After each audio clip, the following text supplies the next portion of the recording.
차가운 새벽 공기가 폐를 파고들었습니다. 응급실 복도에 앉아있던 그녀의 손은 떨리고 있었습니다. 아들의 천식 발작이었습니다. 흡입기가 떨어진 지 이틀째 살 돈이 없었습니다.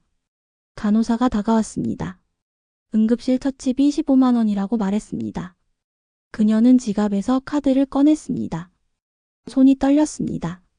카드 단말기에 넣었습니다. 승인 거부. 다른 카드를 꺼냈습니다. 또 승인 거부. 간호사의 눈빛이 차갑게 변했습니다. 집으로 돌아오는 길 아들이 그녀의 손을 꼭 잡았습니다. 엄마 괜찮다고 자기는 안 아프다고 말했습니다. 10살 아이가 엄마를 위로하고 있었습니다. 현관문을 열었습니다. 가스가 끊겨 있었습니다. 우편함에는 전기요금 최종 독촉장이 들어 있었습니다. 빨간 글씨로 써 있었습니다. 이번 주 안에 납부하지 않으면 전기도 끊긴다고. 42년을 살아왔습니다. 대학도 나왔습니다. 성실하게 살았습니다. 그런데 지금 그녀는 아들의 약 한 통 살 돈이 없었습니다. 편의점 아르바이트로 버는 돈은 한 달에 150만 원. 월세 50만 원을 내고 나면 100만 원. 공과금 20만 원, 아들 급식비와 학원비 30만 원. 남는 돈은 50만 원.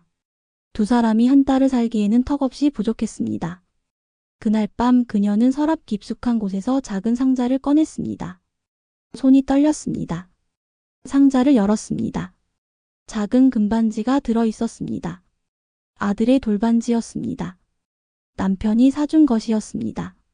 아들이 태어나고 첫 돌 때 손가락에 끼워줬던 그 반지. 이제는 아들의 손이 커서 끼지도 않는 반지. 하지만 남편이 남긴 마지막 선물이었습니다. 잠깐만 빌려달라고 아들에게 말했습니다. 곧 돌려줄 거라고 약속했습니다. 아들은 고개를 끄덕였습니다. 하지만 그 작은 눈에 눈물이 맺혀 있었습니다. 다음 날 오후 그녀는 아들의 손을 잡고 금은방 앞에 섰습니다. 손 안의 반지가 뜨겁게 느껴졌습니다. 문을 열어야 했습니다. 하지만 발이 떨어지지 않았습니다. 그때였습니다. 검은 양복을 입은 남자가 다가왔습니다. 그 남자가 말했습니다.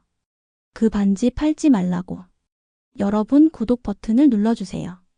평범해 보이는 사람들 속에 숨겨진 놀라운 이야기들을 매일 여러분께 전해드립니다. 알림 설정까지 해두시면 새로운 이야기를 가장 먼저 만나보실 수 있습니다. 이야기는 사흘 전으로 거슬러 올라갑니다. 챕터 1 사흘 전 새벽 4시 그녀는 아들의 기침 소리에 잠에서 깼습니다. 평소와 다른 소리였습니다. 가쁜 숨소리가 섞여 있었습니다. 방으로 달려갔습니다. 아들 민우가 침대에 앉아 숨을 헐떡이고 있었습니다. 얼굴이 창백했습니다. 입술이 파랗게 질려 있었습니다. 천식 발작이었습니다. 서랍을 뒤졌습니다. 흡입기를 찾았습니다. 하지만 약이 이미 떨어진 상태였습니다. 이틀 전부터 알고 있었습니다. 사야 한다는 것을. 하지만 돈이 없었습니다. 옷을 걸치고 아들을 업었습니다. 택시를 잡아야 했습니다. 지갑을 확인했습니다. 10,000원짜리 2장이 전부였습니다. 택시비로는 부족했습니다. 버스 정류장까지 아들을 업고 뛰었습니다. 새벽 첫 차까지는 30분이 남아 있었습니다. 아들의 숨소리가 점점 더 가빠졌습니다.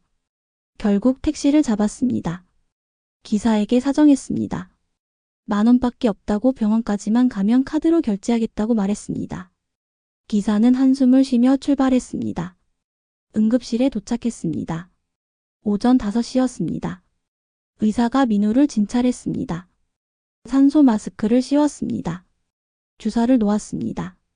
30분이 지나자 민우의 숨소리가 안정되기 시작했습니다. 간호사가 수납 창구로 가라고 했습니다. 그녀는 떨리는 손으로 지갑을 꺼냈습니다. 카드 2장이 들어 있었습니다. 15만 원이라고 했습니다. 첫 번째 카드를 넣었습니다. 단말기에서 소리가 났습니다. 승인 거부. 한도 초과였습니다. 두 번째 카드를 꺼냈습니다. 손이 더 심하게 떨렸습니다. 또 승인 거부. 이 카드는 연체로 정지된 상태였습니다. 간호사가 차갑게 말했습니다. 현금이 있냐고 물었습니다. 그녀는 고개를 저었습니다. 간호사는 한숨을 쉬며 사무실로 들어갔습니다. 10분 후 원무과 직원이 나왔습니다. 보호자 신분증을 요구했습니다. 체납 확인을 하겠다고 했습니다. 그녀는 신분증을 내밀었습니다. 컴퓨터를 확인하던 직원의 얼굴이 굳었습니다. 이전에도 미수금이 있다고 했습니다. 6개월 전 민우가 천식으로 입원했을 때 낸 돈 10만 원이 아직 남아있다고 했습니다. 직원은 차가운 목소리로 말했습니다. 오늘 15만 원과 이전 미수금 10만 원, 총 25만 원을 다음 주까지 내야 한다고 했습니다. 그렇지 않으면 다음부터는 진료를 받을 수 없다고 했습니다. 민우가 침대에서 그녀를 보고 있었습니다. 작은 손을 흔들며 괜찮다는 듯 웃어 보였습니다. 10살 아이가 엄마를 걱정하고 있었습니다. 집으로 돌아오는 길 민우가 그녀의 손을 꼭 잡고 말했습니다. 엄마 미안하다고. 자기가 아프지만 않으면 엄마가 힘들지 않을 텐데. 자기는 정말 괜찮다고. 약 안 사도 된다고. 그녀는 대답할 수가 없었습니다. 목이 메었습니다. 집 앞에 도착했습니다. 현관문을 열었습니다. 가스 냄새가 나지 않았습니다. 이상했습니다. 부엌으로 갔습니다. 가스레인지를 켜려고 했습니다. 불이 붙지 않았습니다. 가스가 끊긴 것이었습니다. 우편함을 확인했습니다. 전기요금 최종 독촉장이 들어 있었습니다. 빨간 글씨로 경고문이 쓰여 있었습니다. 이번 주 금요일까지 18만 원을 납부하지 않으면 전기 공급이 중단된다고 했습니다. 오늘이 화요일이었습니다. 사흘 남았습니다. 민우가 학교에 간 후 그녀는 편의점으로 출근했습니다. 오전 9시부터 오후 6시까지 근무였습니다. 시급 9,500원. 하루 9시간 일하면 85,500원. 한 달에 25일 일하면 163만 원쯤 되었습니다. 하지만 주휴수당을 빼면 실제로는 150만 원 정도였습니다.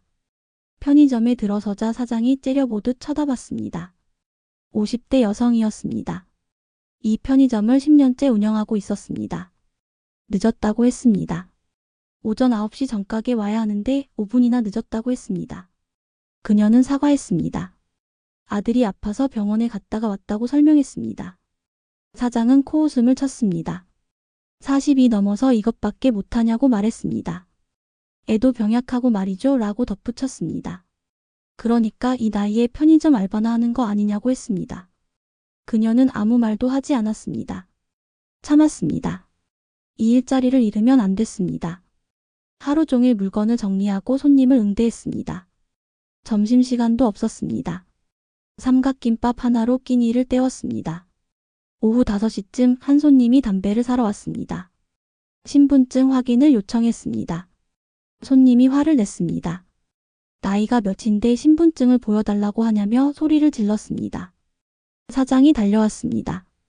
손님에게 사과했습니다. 그리고 그녀를 나무랐습니다. 손님 보는 눈도 없냐고 했습니다. 그녀는 또 고개를 숙였습니다. 오후 6시 퇴근 시간이 되었습니다. 그녀는 사장에게 조심스럽게 물었습니다. 급여를 좀 미리 받을 수 있냐고. 일주일치만이라도. 사장은 단칼에 거절했습니다. 급여일은 다음 달 5일이라고 했습니다. 규칙이라고 했습니다. 예외는 없다고 했습니다. 그녀는 사정했습니다. 아들 약값이 급하다고 말했습니다. 사장이 차갑게 말했습니다. 그건 자기 문제라고. 편의점 사정도 어렵다고. 다들 힘들게 산다고 했습니다. 집으로 돌아오는 길 그녀는 약국 앞을 지나쳤습니다. 들어가고 싶었습니다. 민우의 흡입기를 사고 싶었습니다. 하지만 지갑에는 10,000원도 남아있지 않았습니다. 집에 도착했습니다. 민우가 학교에서 돌아와 있었습니다. 숙제를 하고 있었습니다. 그녀를 보자 환하게 웃었습니다. 엄마 밥은 먹었냐고 물었습니다. 그녀는 고개를 끄덕였습니다. 거짓말이었습니다. 삼각김밥 하나가 전부였습니다. 저녁을 차렸습니다. 냉장고에 남은 재료로 라면을 끓였습니다. 계란 하나를 넣었습니다. 민우 그릇에만 계란을 담아줬습니다. 밥을 먹던 민우가 갑자기 기침을 했습니다. 또 숨이 가빠지기 시작했습니다. 그녀는 민우를 안았습니다. 등을 쓰다듬어줬습니다. 천천히 숨 쉬라고 말했습니다. 10분쯤 지나자 민우의 숨이 안정되었습니다. 하지만 흡입기가 없으면 언제 또 발작이 올지 알 수 없었습니다. 그날 밤 민우가 잠든 후 그녀는 서랍을 열었습니다. 깊숙한 곳에 작은 상자가 있었습니다. 손이 떨렸습니다. 상자를 꺼냈습니다. 열었습니다. 작은 금반지가 들어 있었습니다. 민우의 돌반지였습니다. 남편이 사준 것이었습니다. 민우가 태어나고 첫 돌 때 남편이 직접 민우의 작은 손가락에 끼워줬던 반지였습니다. 그때 남편이 말했습니다. 이 아이가 행복하게 자라길 바란다고. 하지만 남편은 그 1년 후 세상을 떠났습니다. 교통사고였습니다. 그녀의 잘못이었습니다. 반지를 꼭 쥐었습니다. 눈물이 흘러내렸습니다. 다음 날 아침 그녀는 민우에게 말했습니다. 돌반지를 잠깐만 빌려달라고. 곧 돌려줄 거라고 약속했습니다. 민우는 잠시 망설이다가 고개를 끄덕였습니다. 작은 손으로 반지 상자를 건넸습니다. 엄마, 이거 아빠가 준 거잖아. 소중한 거잖아. 그녀는 민우를 안았습니다. 미안하다고 속으로 되뇌었습니다.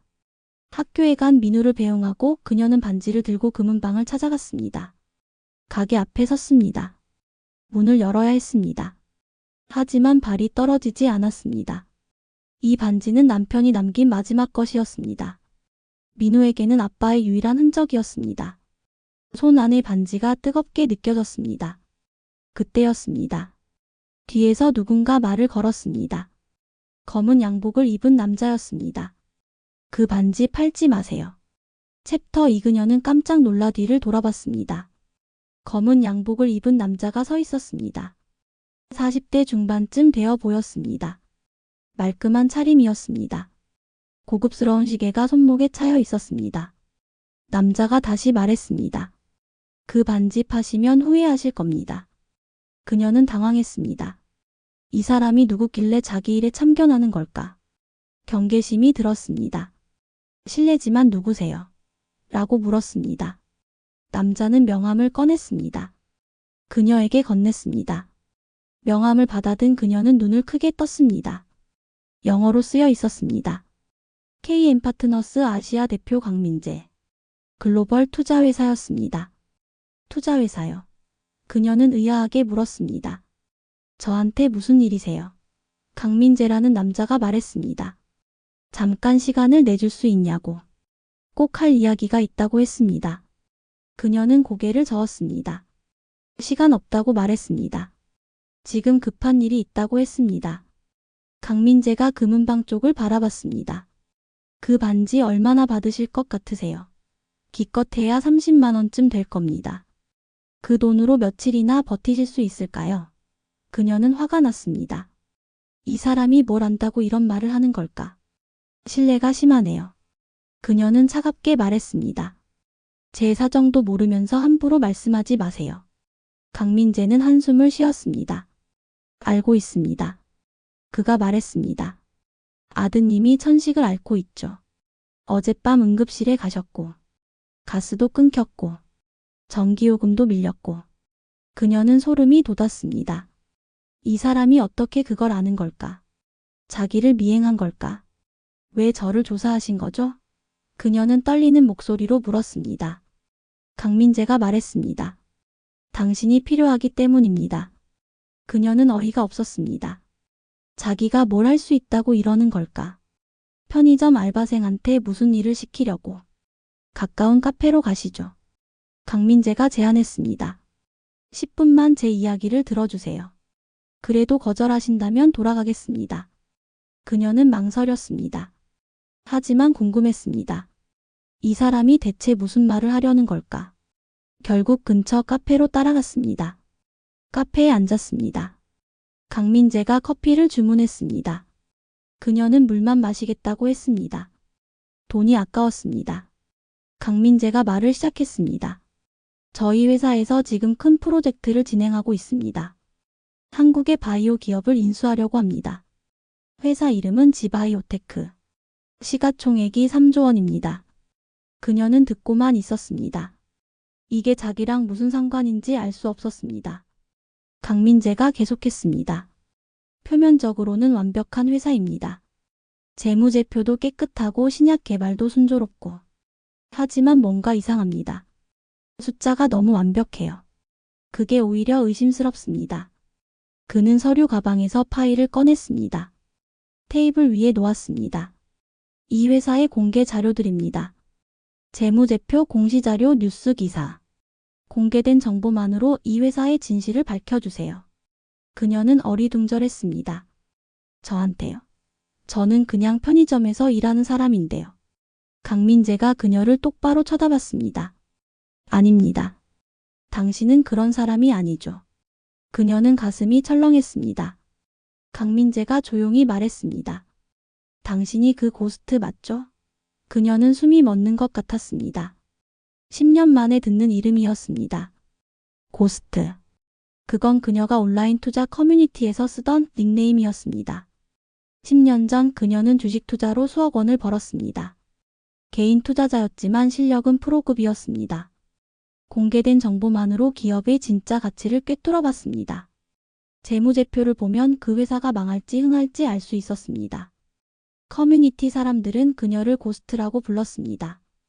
정체를 드러내지 않았지만 분석은 한 번도 틀린 적이 없었기 때문이었습니다. 하지만 그건 다 과거 일이었습니다. 잘못 아신 것 같네요. 그녀는 고개를 저었습니다. 저는 그런 사람 아니에요. 강민재가 핸드폰을 꺼냈습니다. 화면을 그녀에게 보여줬습니다. 10년 전 온라인 커뮤니티 게시글이었습니다. 고스트라는 닉네임으로 올린 기업 분석글이었습니다. 이 글 기억하시죠? 강민재가 물었습니다. 10년 전 이 글을 보고 저는 그 회사 주식을 샀습니다. 3개월 만에 3배가 올랐어요. 제 인생이 바뀌었습니다. 그녀는 아무 말도 할 수 없었습니다. 강민재가 말했습니다. 그 후로 저는 당신을 찾았습니다. 10년 동안. 고스트가 누군지 알고 싶었어요. 6개월 전 드디어 찾아냈습니다. 당신이었습니다. 그녀는 손이 떨렸습니다. 커피잔을 쥐고 있던 손에서 힘이 빠졌습니다. 왜 이러세요? 그녀는 간신히 말했습니다. 저는 이제 그런 일 안 해요. 못해요. 왜죠? 강민재가 물었습니다. 그녀는 대답하지 않았습니다. 대답할 수 없었습니다. 강민재가 조용히 말했습니다. 일주일만 시간을 주세요. 이 회사 자료를 분석해 주세요. 보수는 성금 5천만 원입니다. 성공하면 2억 원을 더 드리겠습니다. 그리고 아드님 치료비는 저희가 전액 부담하겠습니다. 그녀는 숨이 막혔습니다. 5천만 원, 2억 원, 민우 치료비. 모든 문제가 해결될 수 있는 금액이었습니다. 하지만 고개를 저었습니다. 못합니다. 그녀는 떨리는 목소리로 말했습니다. 저는 이제 투자 안 해요. 다시는 안 해요. 왜요? 강민재가 다그쳤습니다. 당신은 그렇게 뛰어난 실력이 있는데 왜 편의점에서 최저 시급을 받으며 일하는 겁니까? 그녀의 눈에 눈물이 고였습니다. 그녀는 말을 잇지 못했습니다. 강민재가 명함과 함께 봉투 하나를 테이블에 놓았습니다. 이건 아드님 천식 검사비입니다. 일단 받으세요. 생각해 보시고 연락 주세요. 제 번호는 명함에 있습니다. 강민재가 일어섰습니다. 그리고 떠났습니다. 그녀는 혼자 남았습니다. 봉투를 열어봤습니다. 100만 원이 들어 있었습니다. 눈물이 흘러내렸습니다. 집으로 돌아오는 길 그녀의 머릿속은 복잡했습니다. 5천만 원이면 모든 게 해결되었습니다. 하지만 투자는 다시 할 수 없었습니다. 10년 전 그 일이 떠올랐습니다. 그때 그녀는 너무 자만했습니다. 공개 정보만으로 뭐든 할 수 있다고 믿었습니다. 그래서 큰 승부를 걸었습니다. 모든 돈을 한 종목에 집중했습니다. 하지만 대형 작전 세력이 움직였습니다. 내부 정보가 있던 그들은 미리 빠져나갔습니다. 주가는 폭락했습니다. 그녀는 모든 걸 잃었습니다. 더 큰 문제는 그 돈이 자기 돈만이 아니었다는 것이었습니다. 남편에게 빌린 돈도 있었습니다. 남편은 회사 동료들에게까지 돈을 빌렸습니다. 그 돈까지 모두 날아갔습니다. 남편은 돈을 갚으려고 이중 근무를 했습니다. 낮에는 회사에서 일하고 밤에는 대리운전을 했습니다. 하루에 서너 시간밖에 자지 못했습니다. 그러던 어느 날 새벽 남편이 졸음운전을 했습니다. 트럭과 충돌했습니다. 남편은 그 자리에서 숨졌습니다. 민우는 그때 겨우 돌이 지난 상태였습니다. 아빠를 잃었습니다. 그 충격으로 천식이 시작되었습니다. 모두 그녀 때문이었습니다. 그래서 다시는 투자를 할 수 없었습니다. 다시는 욕심을 부릴 수 없었습니다. 민우만 지킬 수 있으면 됐습니다. 그것만으로 충분했습니다. 집에 도착했습니다. 민우가 학교에서 돌아와 있었습니다. 숙제를 하고 있었습니다. 엄마를 보자 민우가 물었습니다. 엄마 반지는요? 팔았어요. 그녀는 고개를 저었습니다. 반지는 아직 손에 쥐고 있었습니다. 아직 안 팔았어. 그녀는 말했습니다. 민우가 안도하는 표정을 지었습니다. 하지만 곧 걱정스러운 얼굴이 되었습니다. 그럼 병원비는 어떻게 해요? 그녀는 봉투를 꺼냈습니다. 100만 원이 들어있는 봉투를. 어떤 분이 도와주셨어? 그녀는 말했습니다. 민우가 눈을 반짝였습니다. 정말요? 좋은 분이네요. 그날 밤 민우가 잠든 후 그녀는 강민재가 놓고 간 파일을 펼쳤습니다. 지바이오테크 자료였습니다. 보지 말아야 했습니다. 관여하지 말아야 했습니다. 하지만 손이 멈추지 않았습니다. 재무제표를 봤습니다. 손익계산서, 대차대조표, 현금흐름표. 숫자들이 눈에 들어왔습니다. 10년 만이었습니다. 하지만 몸은 기억하고 있었습니다. 숫자들이 말을 걸어왔습니다. 뭔가 이상하다고. 이건 정상이 아니라고. 영업이익률이 3년간 정확히 14.3%로 동일했습니다. 통계적으로 불가능한 일이었습니다. 기업의 이익률은 매년 변동이 있기 마련이었습니다. 연구개발비는 매년 정확히 20%씩 증가했습니다. 이것도 이상했습니다. 너무 규칙적이었습니다. 그녀의 손이 펜을 집었습니다. 메모지에 계산을 시작했습니다. 어느새 새벽 2시가 되어 있었습니다. 그녀는 펜을 내려놓았습니다. 이 회사는 문제가 있었습니다. 확실했습니다. 하지만 관여해서는 안 됐습니다. 자료를 덮었습니다. 서랍에 넣었습니다. 잠자리에 들었습니다. 하지만 잠이 오지 않았습니다. 숫자들이 머릿속에서 맴돌았습니다. 14.3%, 20%, 3조 원, 그리고 5천만 원, 2억 원. 민우의 치료비. 그녀는 눈을 떴습니다. 민우의 방으로 갔습니다. 잠든 아들의 얼굴을 봤습니다. 작은 가슴이 오르락 내리락 했습니다. 숨소리가 들렸습니다. 조금 가쁜 숨소리였습니다. 그녀는 결심했습니다. 일주일만입니다. 딱 일주일만 하는 겁니다. 민우를 위해서입니다. 다음 날 아침 그녀는 강민재에게 전화했습니다. 하겠습니다. 그녀는 말했습니다. 일주일만요. 딱 일주일만 하겠습니다. 전화 너머로 강민재의 목소리가 들렸습니다. 고맙습니다. 내일 자료를 보내드리겠습니다. 사무실로 오실 수 있으시죠? 그녀는 대답했습니다. 네, 갈게요. 전화를 끊었습니다. 손이 떨렸습니다. 10년 만에 다시 시작하는 일이었습니다. 두려웠습니다. 하지만 민우를 위해서라면 할 수 있었습니다. 챕터 3. 다음 날 오후 그녀는 강민재가 알려준 주소로 향했습니다. 강남의 고층 빌딩이었습니다. KM파트너스 사무실은 30층에 있었습니다. 엘리베이터를 타고 올라갔습니다. 거울에 비친 자신의 모습을 봤습니다. 낡은 점퍼에 편한 바지. 10년 전 정장은 이미 다 버렸습니다. 이제는 입을 1도 없었습니다. 문이 열렸습니다. 화려한 로비가 나타났습니다. 대리석 바닥에 고급스러운 소파들. 벽에는 세계 각국의 시계가 걸려 있었습니다. 뉴욕, 런던, 도쿄, 홍콩. 리셉션 직원이 그녀를 쳐다봤습니다. 위아래로 훑어봤습니다. 무시하는 듯한 시선이었습니다. 무슨 일로 오셨어요? 직원이 차갑게 물었습니다. 강민재 대표님을 만나러 왔습니다. 그녀는 말했습니다. 직원의 표정이 더 차가워졌습니다. 약속 있으세요? 네, 있습니다. 직원은 내선 전화를 걸었습니다. 잠시 후 고개를 끄덕였습니다. 하지만 여전히 차가운 표정이었습니다. 저쪽 복도 끝 회의실로 가세요. 복도를 걸어갔습니다.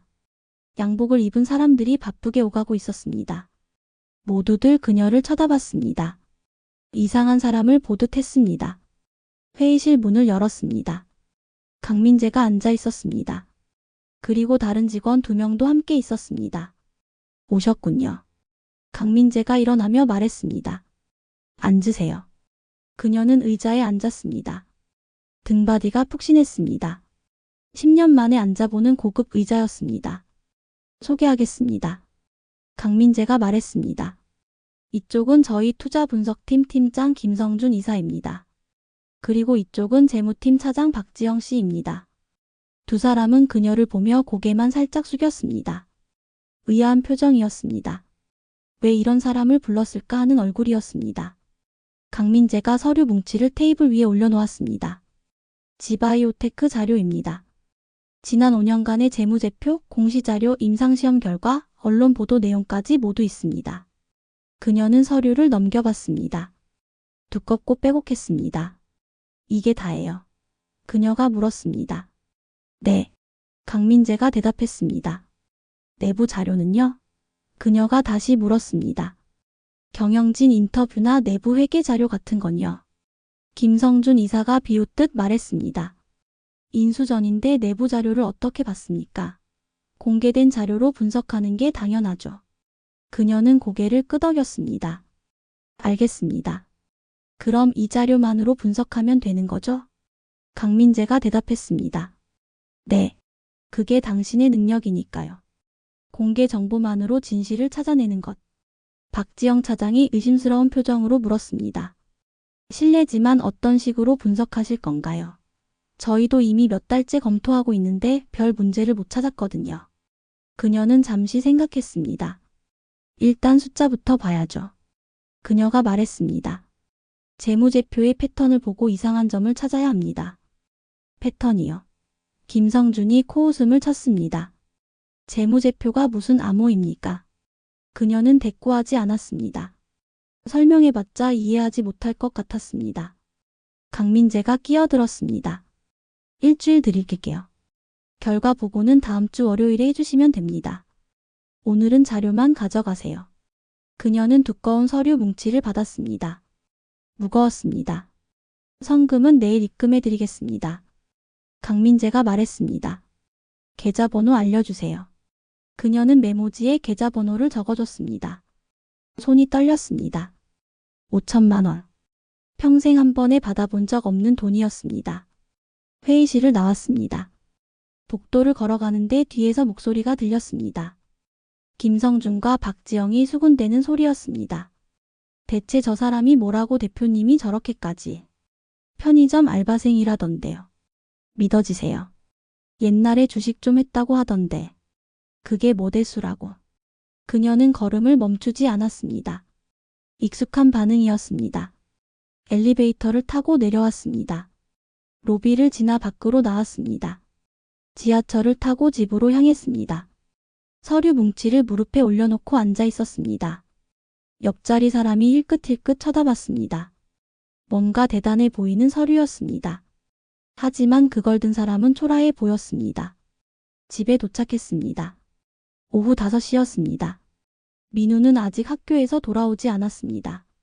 서류를 식탁 위에 펼쳤습니다. 지바이오테크.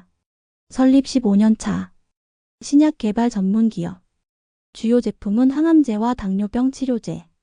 현재 신약 3개가 임상 3상 진행 중. 시가총액 3조 원. 매출 5천억 원. 영업이익 700억 원. 영업이익률 14.3%. 숫자들을 훑어봤습니다. 지난 3년간 재무제표를 나란히 놓고 봤습니다. 매출은 매년 10%씩 증가. 영업이익은 정확히 14.3%로 일정. 연구개발비는 매년 20%씩 증가. 너무 규칙적이었습니다. 기업의 실적은 원래 변동이 심합니다. 시장 상황에 따라, 경쟁사에 따라, 원자재 가격에 따라 달라집니다. 하지만 이 회사는 마치 기계처럼 일정했습니다. 그녀는 계산기를 꺼냈습니다. 몇 가지 수치를 계산하기 시작했습니다. 총 자산 대비 부채 비율, 유동 비율, 당좌 비율, 자기자본 이익률, 모든 수치가 교과서처럼 완벽했습니다. 너무 완벽했습니다. 문이 열리는 소리가 났습니다. 민우가 학교에서 돌아왔습니다. 엄마 나 왔어요. 민우가 밝게 말했습니다. 그녀는 얼른 서류를 정리했습니다. 어서 와. 손 씻고 간식 먹어. 민우가 식탁으로 다가왔습니다. 서류들을 보며 물었습니다. 엄마 이게 뭐예요? 그녀는 잠시 망설였습니다. 엄마가 잠깐 할 일이 생겼어. 일주일만. 민우가 눈을 반짝였습니다. 돈 받는 일이에요. 그녀는 고개를 끄덕였습니다. 그래. 돈 받는 일이야. 민우가 웃었습니다. 잘 됐다. 그럼 이제 약도 살 수 있겠네요. 그녀는 민우를 안았습니다. 작은 몸이 품에 안겼습니다. 그래. 약도 사고 맛있는 것도 사줄게. 민우가 물었습니다. 엄마 어려운 일이에요. 그녀는 대답하지 않았습니다. 어려운 일이었습니다. 10년 만에 다시 하는 일이었습니다. 하지만 민우에게는 말할 수 없었습니다. 아니야. 그녀는 거짓말을 했습니다. 어렵지 않아. 그날 밤 민우가 잠든 후 그녀는 본격적으로 자료를 봤습니다. 지바이오테크 재무제표를 펼쳤습니다. 엑셀 파일로 된 것도 있었습니다. 노트북을 켰습니다. 숫자들을 입력하기 시작했습니다. 그래프를 그렸습니다. 매출 추이, 이익 추이, 비용 추이. 선 그래프가 나타났습니다. 완만한 상승 곡선이었습니다. 너무 완만했습니다. 너무 이상적이었습니다. 현실의 기업은 이렇게 움직이지 않습니다. 그녀는 메모지에 뭔가를 적기 시작했습니다. 의심사항 첫 번째. 영업이익률 일정. 통계적으로 불가능. 의심사항 두 번째. 연구개발비 증가율 일정. 인위적 조정 의심. 시계를 봤습니다. 자정이 넘었습니다. 하지만 멈출 수 없었습니다. 10년 만이었습니다. 10년 만에 다시 숫자와 마주하고 있었습니다. 두려웠지만 동시에 익숙했습니다. 몸이 기억하고 있었습니다. 다음 날 편의점에 출근했습니다. 사장이 째려봤습니다. 요즘 정신이 없나 봐요. 사장이 비꼬듯 말했습니다. 어제 재고 정리 제대로 안 했더라고요. 죄송합니다.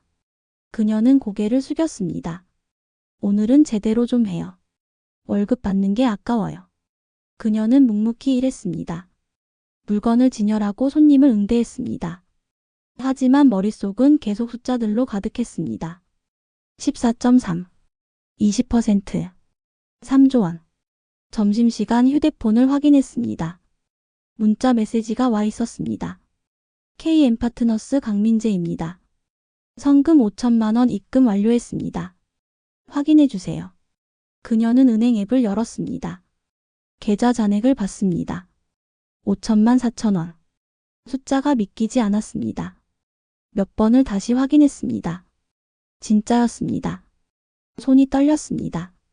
눈물이 날 것 같았습니다. 이 돈이면 모든 게 해결되었습니다. 전기요금, 가스비, 밀린 병원비, 민우 약값, 당분간 생활비까지. 하지만 동시에 두려웠습니다. 이 돈을 받았다는 건 이제 일을 해야 한다는 뜻이었습니다. 제대로 된 결과를 내야 했습니다. 실패하면 안 됐습니다. 10년 전처럼 실패하면 안 됐습니다.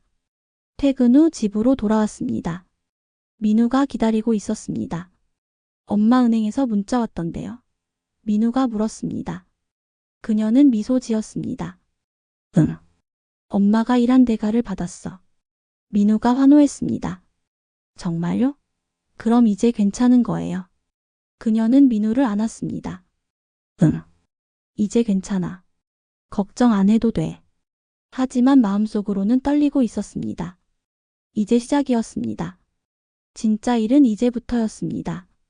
그날 밤부터 본격적으로 분석을 시작했습니다. 지바이오테크 공시자료를 하나하나 읽어나갔습니다. 임상시험 결과 보고서도 봤습니다. 신약 임상 3상 결과. 환자 200명 대상. 유효율 75%. 숫자를 봤습니다. 임상 1상 유효율 60%. 임상 2상 유효율 68%. 임상 3상 유효율 75%. 점진적으로 상승하는 수치였습니다. 합리적으로 보였습니다. 하지만 뭔가 이상했습니다. 통계적으로 임상시험 결과는 변동이 큽니다. 환자군에 따라 결과가 달라집니다.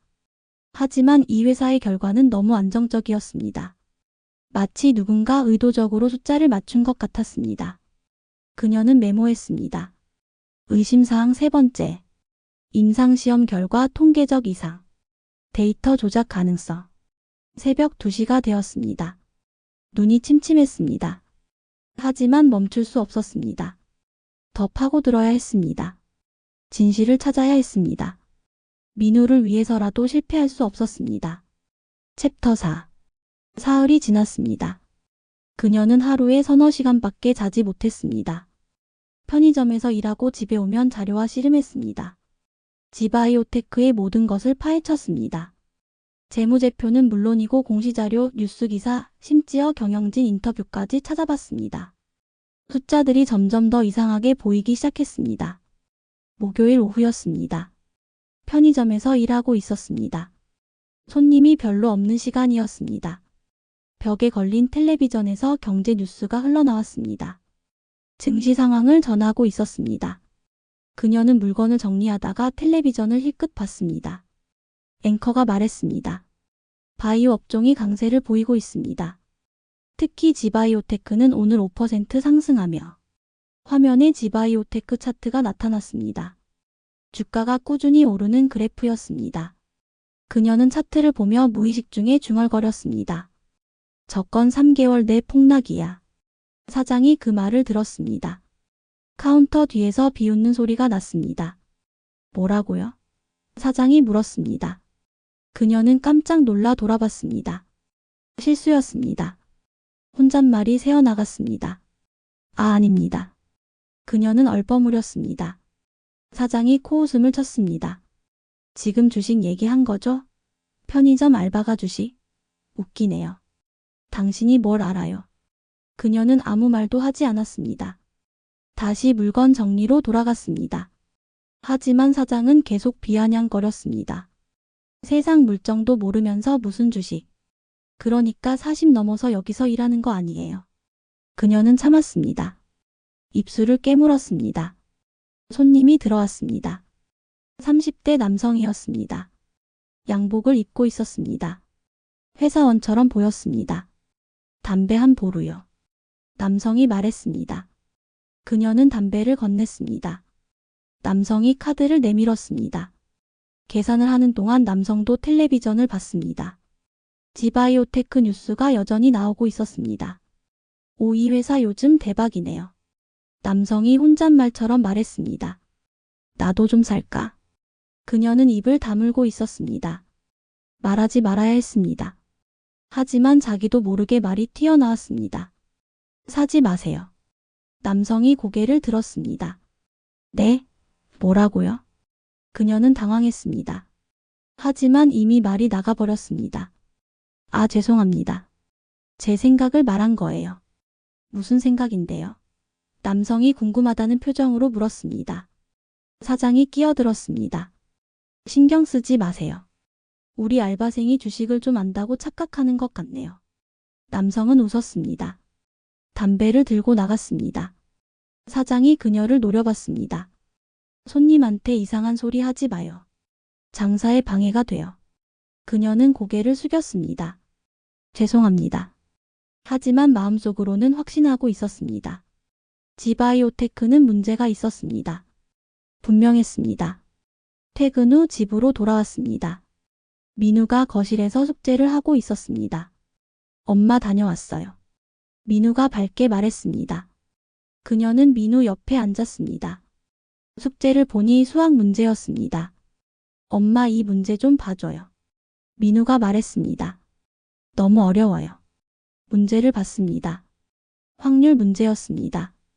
동전을 5번 던졌을 때 앞면이 3번 나올 확률을 구하는 문제였습니다.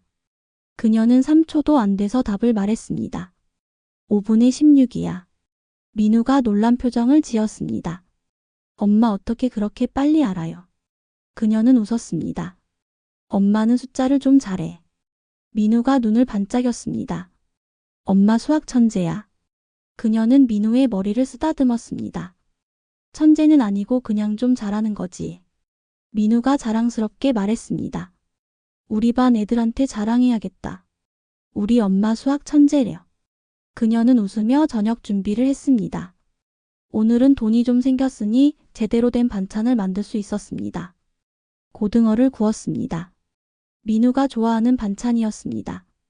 밥을 먹으며 민우가 물었습니다. 엄마 일은 잘 되고 있어요. 그녀는 고개를 끄덕였습니다. 응. 거의 다 했어. 진짜예요. 그럼 곧 끝나는 거예요. 그녀는 잠시 망설였습니다. 응. 월요일에 결과를 말하면 돼. 민우가 환하게 웃었습니다. 잘 됐다. 엄마가 힘들어 보여서 걱정했어요. 그녀는 민우를 보며 생각했습니다. 이 아이를 위해서라면 뭐든 할 수 있었습니다. 밤이 되었습니다. 민우를 재운 후 다시 자료와 마주했습니다. 노트북을 열고 정리한 내용을 다시 봤습니다. 의심사항이 점점 늘어나고 있었습니다. 첫째, 영업이익률이 3년간 14.3%로 일정. 통계적으로 불가능. 둘째, 연구개발비가 매년 정확히 20%씩 증가. 인위적 조정 의심. 셋째, 임상시험 결과가 너무 안정적. 데이터 조작 가능성. 그리고 오늘 새로 발견한 것이 있었습니다. 매출채권 회전율이었습니다.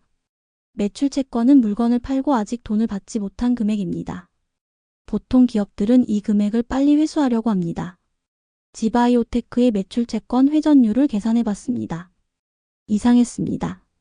회전율이 점점 낮아지고 있었습니다. 그 말은 돈을 받는 속도가 느려지고 있다는 뜻이었습니다. 왜일까요? 두 가지 가능성이 있었습니다.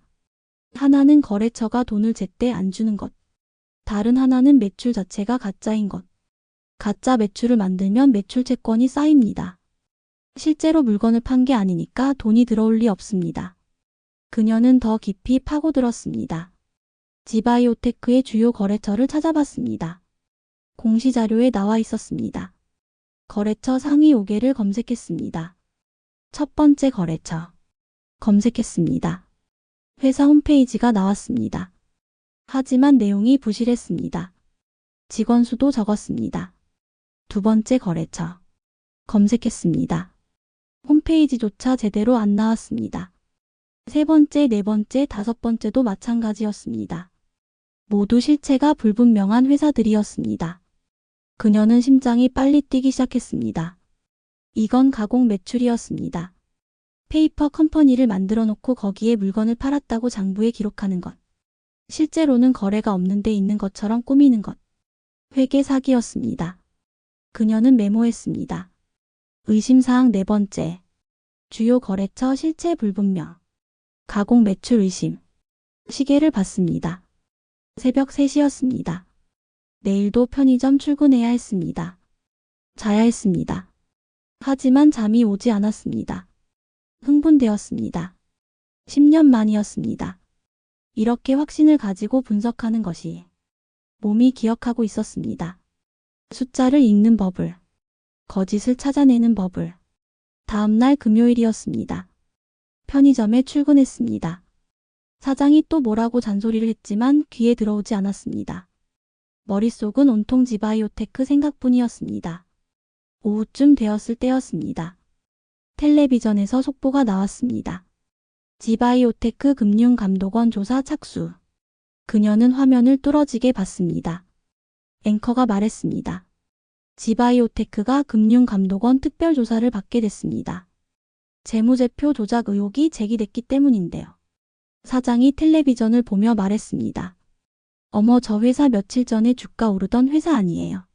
큰일 났네. 그녀는 아무 말도 하지 않았습니다. 하지만 마음속으로는 확신했습니다. 자기 분석이 맞았습니다.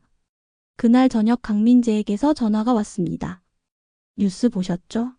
강민재가 물었습니다. 네. 그녀가 대답했습니다. 어떻게 보십니까? 강민재가 물었습니다. 그녀는 잠시 생각했습니다. 제 분석이 맞는 것 같습니다. 그녀가 말했습니다. 월요일에 정식으로 보고드리겠습니다. 알겠습니다. 강민재가 말했습니다. 기대하겠습니다. 전화를 끊었습니다. 민우가 옆에서 물었습니다. 엄마 누구예요? 일 때문에 전화했어. 그녀가 대답했습니다. 민우가 걱정스러운 표정을 지었습니다. 엄마 요즘 너무 피곤해 보여요. 괜찮아요. 그녀는 민우를 안았습니다. 괜찮아.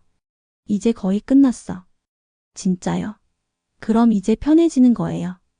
그녀는 고개를 끄덕였습니다. 응. 엄마 약속할게. 주말 동안 최종 보고서를 작성했습니다. 모든 의심사항을 정리했습니다. 근거를 명확하게 제시했습니다. 결론은 명확했습니다. 지바이오테크는 인수해서는 안 되는 회사였습니다. 재무제표 조작, 임상 데이터 조작, 가공 매출. 모든 게 의심스러웠습니다. 1년 내 주가가 폭락할 것이고 회사는 위기에 처할 것이었습니다.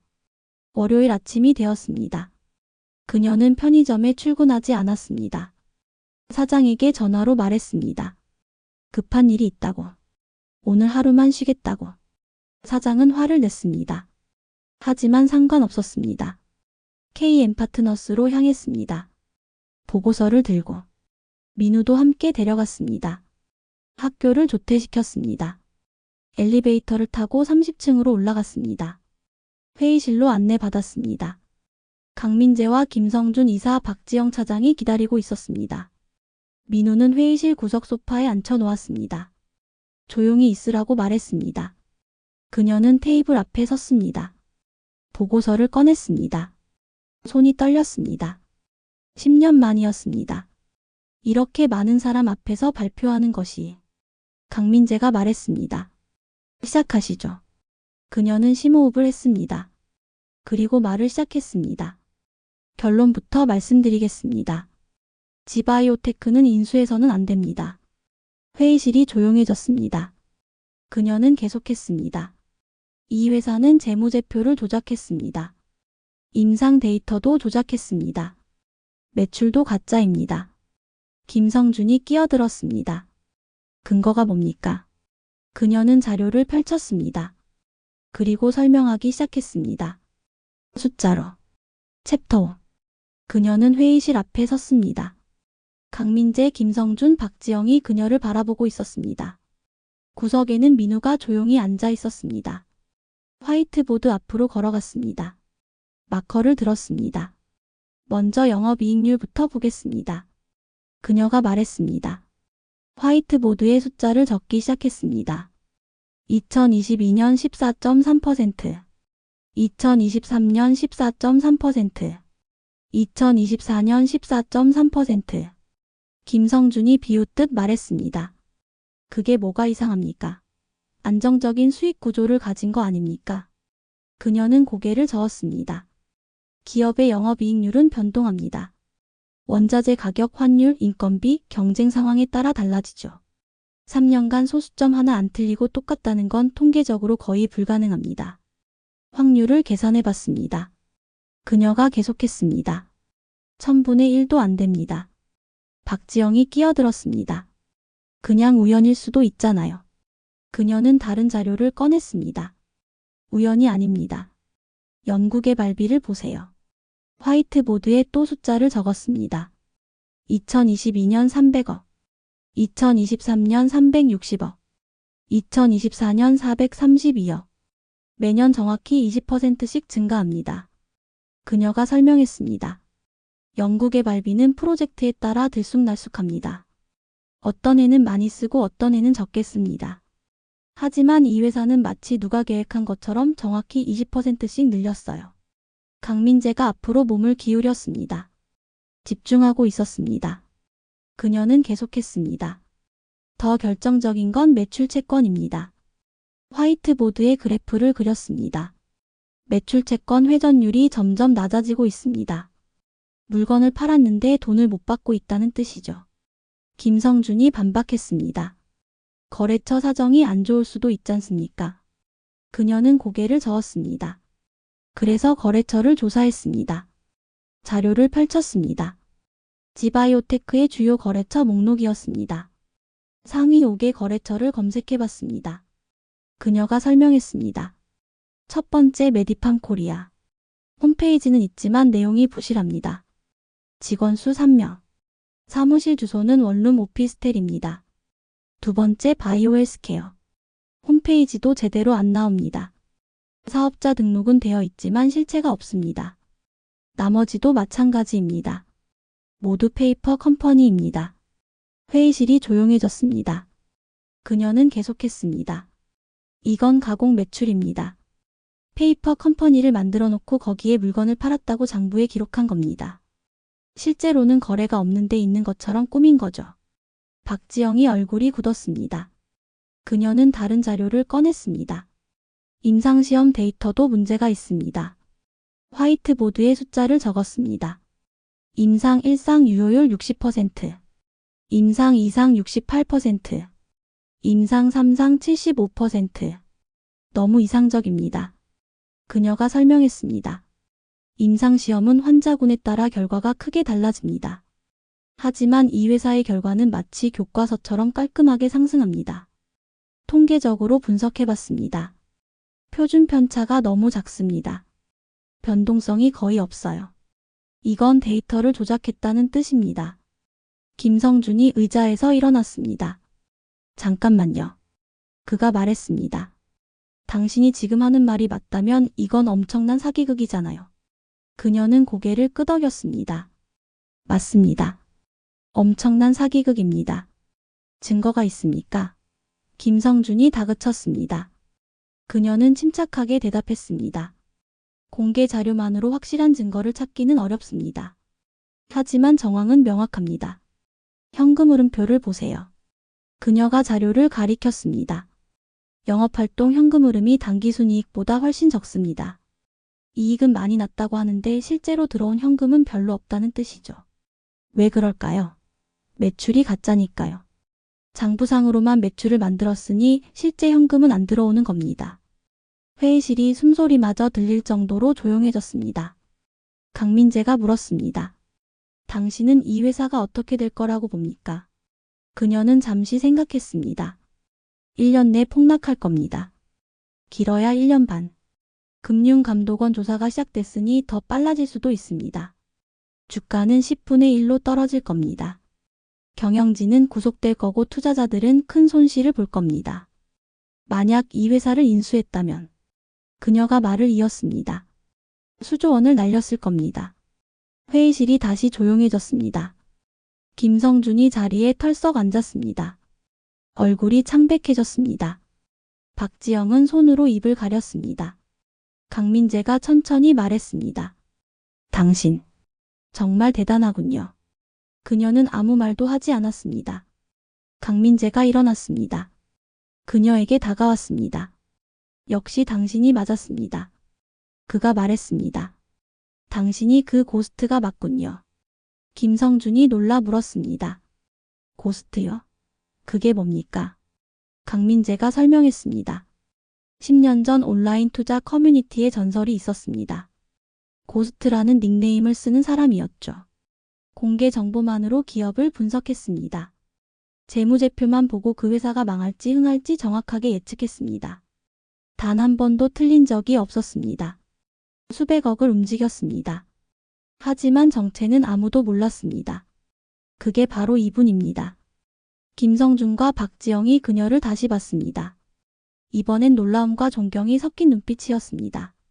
민우가 구석에서 눈을 반짝이며 엄마를 봤습니다. 자랑스러운 표정이었습니다. 박지영이 조심스럽게 물었습니다. 그런데 왜 지금은 편의점에서? 그녀는 대답하지 않았습니다. 대답하고 싶지 않았습니다. 강민재가 말했습니다. 그건 중요하지 않습니다. 중요한 건 당신 덕분에 우리가 수조 원을 아꼈다는 겁니다. 그는 김성준을 봤습니다. 즉시 인수 계약을 중단하세요. 그리고 법무팀에 연락해서 지바이오테크 관련 모든 자료를 금융감독원에 제보하세요. 김성준이 고개를 끄덕이며 회의실을 나갔습니다. 강민재가 다시 그녀를 봤습니다. 약속대로 나머지 금액을 드리겠습니다. 2억 원입니다. 그녀는 숨을 깊이 들이마셨습니다. 2억 원. 민우의 미래가 보장되는 돈이었습니다. 감사합니다. 그녀가 말했습니다. 강민재가 물었습니다. 한 가지 제안이 있습니다. 저희와 함께 일하실 생각 없으십니까? 그녀는 고개를 저었습니다. 아닙니다. 저는 이 일만 하기로 했습니다. 왜요? 강민재가 물었습니다. 당신은 이렇게 뛰어난 실력이 있는데요.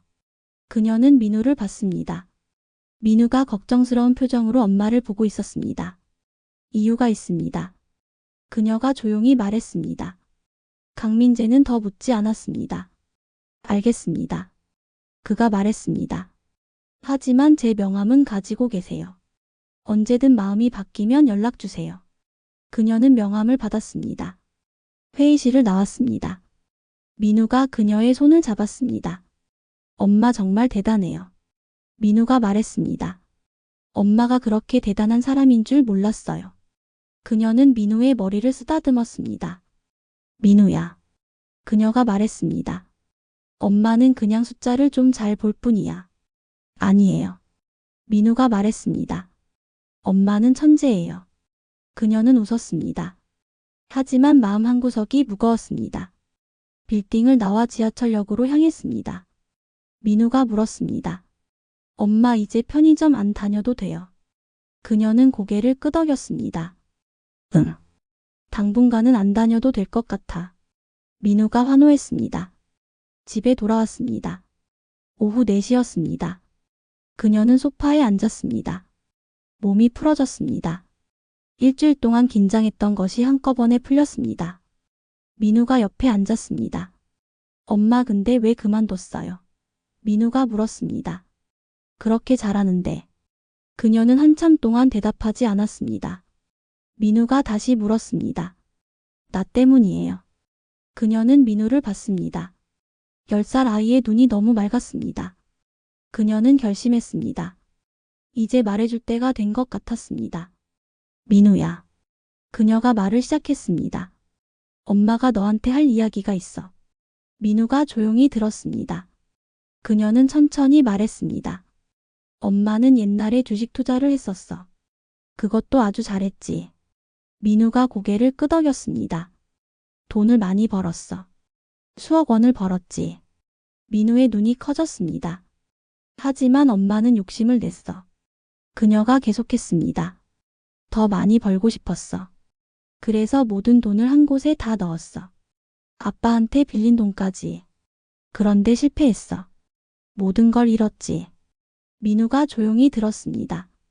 그녀의 목소리가 떨렸습니다. 아빠는 그 돈을 갚으려고 너무 열심히 일했어. 낮에도 일하고 밤에도 일했어. 그러다가 그녀는 눈물을 참았습니다. 사고가 났어. 민우의 눈에도 눈물이 맺혔습니다. 그게 다 엄마 때문이야. 그녀가 말했습니다. 엄마가 욕심만 안 부렸어도 아빠는 지금 살아있었을 거야. 너도 천식에 안 걸렸을 거야. 아빠를 잃은 충격 때문에 네가 천식이 생긴 거야. 민우가 엄마를 안았습니다. 엄마 잘못 아니에요. 민우가 말했습니다. 아니야. 그녀가 울었습니다. 엄마 잘못이야. 민우가 엄마를 꽉 안았습니다. 엄마 아니에요. 민우가 말했습니다. 사고는 누구 잘못이 아니에요. 선생님이 그러셨어요. 그녀는 민우를 안고 한참을 울었습니다. 10년 만에 처음으로 누군가에게 털어놓은 이야기였습니다. 한참 후 민우가 물었습니다. 엄마 그래서 투자를 안 하는 거예요. 그녀는 고개를 끄덕였습니다. 응. 다시는 욕심 안 부리려고. 민우가 말했습니다. 하지만 엄마는 나를 위해서 이번 일을 한 거잖아요. 그녀는 민우를 봤습니다. 민우가 계속 말했습니다. 엄마는 나를 위해서 무서운 것도 했어요. 그게 진짜 대단한 거예요. 그리고 이번에는 실수 안 했잖아요. 오히려 사람들을 도운 거예요. 그녀는 민우의 말에 뭔가 깨달았습니다. 맞았습니다. 이번에는 달랐습니다. 욕심 때문이 아니라 민우를 위해서였습니다. 그리고 결과적으로 강민재 회사가 수조원 손실을 막았습니다. 민우가 말했습니다. 엄마 나는 엄마가 행복했으면 좋겠어요. 나 때문에 꿈을 포기하지 않았으면 좋겠어요. 그녀는 민우를 더 꽉 안았습니다. 고마워. 그녀가 속삭였습니다. 그날 밤 그녀는 오랜만에 편안하게 잠들었습니다. 악몽도 없었습니다. 10년 만에 처음이었습니다. 챕터 6. 일주일이 지났습니다. 강민재에게서 약속한 2억 원이 입금되었습니다. 그녀의 통장에는 처음으로 억 단위 숫자가 찍혔습니다. 전기요금을 냈습니다. 가스비를 냈습니다. 밀린 병원비도 모두 갚았습니다. 민우의 새 흡입기도 샀습니다. 여분으로 2개를 더 샀습니다. 민우를 데리고 병원에 갔습니다. 정밀 검사를 받았습니다. 의사가 말했습니다. 천식 관리를 잘하면 충분히 일상생활이 가능하다고. 약만 잘 쓰면 된다고. 민우는 밝게 웃었습니다. 엄마 이제 괜찮은 거죠? 그녀는 고개를 끄덕였습니다. 응. 이제 괜찮아. 편의점에는 그만둔다고 연락했습니다. 사장은 화를 냈습니다. 갑자기 그만두면 어떡하냐고. 대체 인력을 구해야 하지 않냐고. 그녀는 담담하게 대답했습니다. 죄송하지만 사정이 생겼습니다. 다음 주부터는 못 나갑니다. 사장이 비꼬듯 말했습니다. 뭐 좋은데 취직이라도 됐어요. 당신 나이에? 그녀는 대답하지 않았습니다. 전화를 끊었습니다. 민우와 함께 마트에 갔습니다. 오랜만이었습니다. 장바구니를 들고 매장을 돌았습니다. 민우가 좋아하는 과일을 샀습니다. 사과, 포도, 귤. 고기도 샀습니다. 삼겹살, 소고기. 생선도 샀습니다. 계산대에서 카드를 내밀었습니다. 승인이 났습니다. 문제없이. 민우가 행복한 표정으로 말했습니다. 엄마 오늘 저녁은 뭐 먹어요? 그녀는 웃었습니다. 네가 좋아하는 거 만들어줄게. 집에 돌아와 요리를 했습니다. 삼겹살을 구웠습니다. 된장찌개를 끓였습니다. 민우가 좋아하는 계란찜도 만들었습니다. 밥을 먹으며 민우가 말했습니다. 엄마 이제 계속 이렇게 살 수 있는 거예요. 그녀는 잠시 생각했습니다. 당분간은 괜찮을 거야. 민우가 물었습니다. 엄마는 이제 뭐 할 거예요? 그녀는 대답하지 못했습니다. 생각해 본 적이 없었습니다. 10년 동안 오로지 하루하루 버티는 것만 생각했습니다. 내일 걱정, 다음 달 걱정. 미래는 생각할 여유가 없었습니다.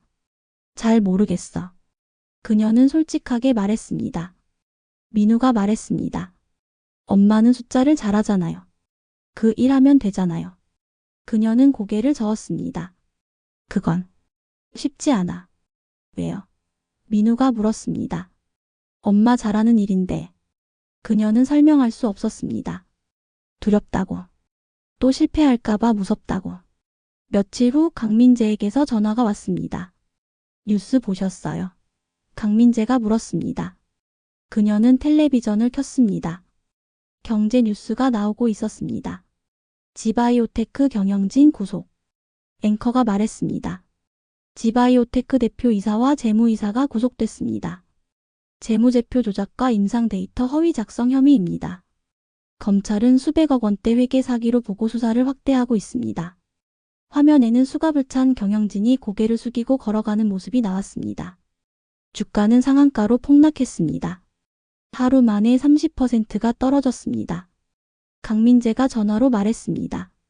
당신 분석이 정확히 맞았습니다. 당신이 아니었으면 우리 회사는 끝났을 겁니다. 그녀는 조용히 들었습니다. 강민재가 계속했습니다. 다시 한번 제안합니다. 저희와 함께 일하시죠. 정식 파트너로 모시고 싶습니다. 그녀는 망설였습니다. 시간을 좀 주세요. 그녀가 말했습니다. 생각해 볼게요. 알겠습니다. 강민재가 말했습니다. 연락 기다리겠습니다. 전화를 끊었습니다. 민우가 옆에서 물었습니다. 일제안 받은 거예요. 그녀는 고개를 끄덕였습니다. 민우가 환하게 웃었습니다. 잘 됐다. 엄마 하면 되잖아요. 그녀는 민우를 봤습니다. 민우야. 그녀가 말했습니다. 엄마가 일을 하면 너랑 같이 있는 시간이 줄어들 거야. 민우가 말했습니다. 괜찮아요. 나는 엄마가 행복하면 좋겠어요. 그녀는 민우를 안았습니다. 그날 밤 잠이 오지 않았습니다. 침대에 누워 천장을 바라봤습니다. 강민재의 제안이 계속 머릿속을 맴돌았습니다. 다시 시작할 수 있을까? 투자 세계로 돌아갈 수 있을까? 두려웠습니다. 또 실패하면 어떡하나? 또 누군가를 다치게 하면 어떡하나? 하지만 동시에 끌렸습니다. 숫자를 보는 것이, 진실을 찾아내는 것이 이번 일을 하면서 느꼈습니다. 자기가 살아있다는 것을 10년 만에 처음으로. 다음날 아침 결심했습니다. 강민재에게 전화했습니다. 제안 감사합니다. 그녀가 말했습니다. 하지만 정중히 거절하겠습니다. 강민재가 놀란 목소리로 물었습니다. 왜죠? 이유를 들어도 될까요? 그녀는 잠시 생각했습니다. 저는 아직 준비가 안 됐습니다. 그녀가 말했습니다. 그리고 제 아들과 보내는 시간이 더 중요합니다. 강민재는 한참 침묵했습니다. 알겠습니다. 그가 말했습니다. 하지만 제 명함은 버리지 마세요. 언제든 마음이 바뀌면 연락 주세요. 고맙습니다. 그녀가 말했습니다. 전화를 끊으려는데 강민재가 말했습니다. 한 가지만 더 여쭤봐도 될까요? 그녀는 대답했습니다. 네. 당신은 왜 그때 모든 걸 잃었습니까? 강민재가 물었습니다. 그렇게 뛰어난 실력이 있는데. 그녀는 한참 동안 대답하지 않았습니다. 욕심 때문입니다. 그녀가 조용히 말했습니다. 욕심이요? 네. 그녀가 계속했습니다. 저는 공개 정보만으로 투자했습니다. 그게 제 강점이었죠. 재무제표만 보고 회사의 진짜 가치를 알아냈습니다. 하지만 한계가 있었습니다. 대형 작전 세력은 내부 정보를 가지고 있었습니다. 그들은 미리 알고 움직였습니다. 저는 그걸 몰랐습니다. 아니 알면서도 무시했습니다. 제 실력을 과신했죠. 모든 돈을 한 종목에 걸었습니다. 남편에게 빌린 돈까지. 결과는 참담했습니다. 주가는 폭락했고 저는 모든 걸 잃었습니다. 남편은 그 돈을 갚으려고 이중 근무를 했습니다. 과로했습니다. 그러다 사고가 났습니다. 저 때문입니다. 제 욕심 때문에 남편이 죽었습니다. 강민재가 조용히 들었습니다. 그녀는 계속했습니다. 그래서 다시는 투자를 안 하기로 했습니다. 욕심을 부리지 않기로 했습니다. 이번에 이 일을 한 건 아들 때문이었습니다. 아들을 위해서라면 뭐든 할 수 있었습니다. 하지만 다시 투자 세계로 돌아가는 건 아직 준비가 안 됐습니다. 강민재가 한참 후에 말했습니다. 알겠습니다. 당신의 선택을 존중하겠습니다. 하지만 한 가지만 말씀드리고 싶습니다. 그녀는 들었습니다. 당신은 욕심 때문에 실패한 게 아닙니다. 강민재가 말했습니다. 개인 투자자의 한계 때문이었습니다. 정보의 비대칭 때문이었습니다. 당신의 실력이 부족한 게 아니라 시스템이 불공정했던 겁니다. 이번에 지바이오테크를 분석하면서 증명했잖아요. 당신의 실력은 여전히 최고입니다. 그러니 자책하지 마세요. 그녀는 눈물이 날 것 같았습니다. 고맙습니다. 그녀가 말했습니다. 전화를 끊었습니다. 민우가 다가왔습니다. 엄마 울었어요. 그녀는 고개를 저었습니다. 아니야. 괜찮아. 민우가 엄마를 안았습니다. 엄마 사랑해요. 그녀는 민우를 꽉 안았습니다. 나도 사랑해. 세상에서 제일 사랑해. 며칠이 또 지났습니다. 평화로운 날들이었습니다. 민우와 함께 공원에 갔습니다. 산책을 했습니다. 영화도 봤습니다. 10년 만에 처음이었습니다. 민우는 엄마와 함께 있는 시간이 좋았습니다. 천식 발작도 줄어들었습니다. 그녀도 행복했습니다. 하지만 뭔가 허전했습니다. 밤에 혼자 있을 때면 생각했습니다. 이대로 계속 살 수 있을까? 돈은 있었습니다. 당분간은 문제 없었습니다. 하지만 그게 전부일까? 어느 날 저녁이었습니다. 뉴스를 보고 있었습니다. 경제 뉴스가 나왔습니다. 또 다른 바이오 회사가 상장한다는 내용이었습니다. 그녀는 무의식 중에 그 회사를 검색했습니다. 재무제표를 찾아봤습니다. 숫자를 봤습니다. 순간 뭔가 이상한 게 보였습니다. 부채 비율이 너무 높았습니다. 유동성도 부족했습니다. 이 회사도 문제가 있었습니다. 그녀는 멈췄습니다. 노트북을 닫았습니다. 관여하지 말아야 했습니다. 이제는 상관없는 일이었습니다. 하지만 마음이 편하지 않았습니다. 이 회사에 투자할 사람들이 있었습니다. 선량한 사람들이 피해를 볼 것이었습니다. 자기가 막을 수 있었습니다. 경고할 수 있었습니다. 하지만 그러면 또다시 그 세계로 들어가는 것이었습니다. 민우가 방에서 나왔습니다. 엄마 뭐해요? 그녀는 노트북을 덮었습니다. 아무것도 아니야. 민우가 옆에 앉았습니다. 엄마 요즘 심심해 보여요. 그녀는 놀랐습니다. 그래? 엄마가? 네. 민우가 말했습니다. 엄마는 일할 때가 제일 즐거워 보였어요. 그녀는 민우를 봤습니다. 민우가 계속 말했습니다. 엄마 하고 싶은 거 하세요. 나는 괜찮아요. 그녀는 민우의 머리를 쓰다듬었습니다. 고마워. 그날 밤 그녀는 오랫동안 생각했습니다. 민우 말이 맞았습니다. 일할 때가 제일 즐거웠습니다. 숫자를 볼 때, 진실을 찾아낼 때 자기가 살아있다고 느꼈습니다. 하지만 두려웠습니다. 또 실패하면 어떡하나. 또 누군가를 다치게 하면 어떡하나. 아침이 되었습니다. 그녀는 결심했습니다. 강민재에게 전화했습니다. 저예요. 그녀가 말했습니다.